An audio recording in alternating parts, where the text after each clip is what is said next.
विजयनगर साम्राज्य दक्षिण भारत का एक बहुत ही महत्वपूर्ण और समृद्ध राज्य था। इसकी स्थापना 1336 ईस्वी में हरिहर और बुक्का संगम वंश के राजाओं ने की थी। प्रारंभ में यह साम्राज्य तुंगभद्रा नदी के किनारे बसे हम्पी अर्थात विजयनगर से संचालित था। विजयनगर की राजधानी हम्पी वर्तमान में कर्नाटक की यूनेस्को विश्व धरोहर में इसका स्थान माना जाता है। 4 वंश जिन्होंने यहाँ शासन किया: संगम वंश 1336 से 1485 तक, सालुब वंश 1485 से 1505 तक, तुलुप वंश 1505 से 1570 तक और अरविदु वंश 1570 से 1646 तक। महत्वपूर्ण शासक देवराय प्रथम और द्वितीय संगम वंश के कला और साहित्य को संरक्षण दिया।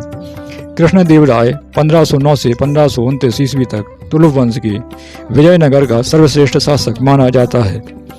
प्रसिद्ध ग्रंथ अमुक्त मालयदा की रचना तेलुगु भाषा में की। पुर्तगालियों से अच्छे संबंध थे। गोवा से घोड़े आयात किए जाते थे। आंध्र भोज इन्हें कहा जाता था। घोड़े मसाले कपड़ों का निर्यात करने में सक्षम थे। कला व स्थापत्य का उत्कर्ष इसी साम्राज्य में हुआ।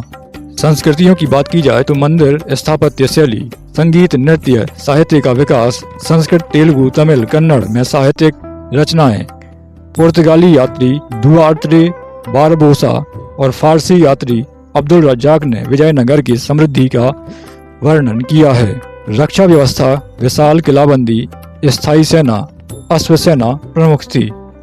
पतन का कारण बताया जाए तो 1565 में तालीकोटा का युद्ध पहला कारण है। विजयनगर की हार हुई और राजधानी हम्पी नष्ट कर दी गई। इसके बाद साम्राज्य धीरे धीरे कमजोर होता गया।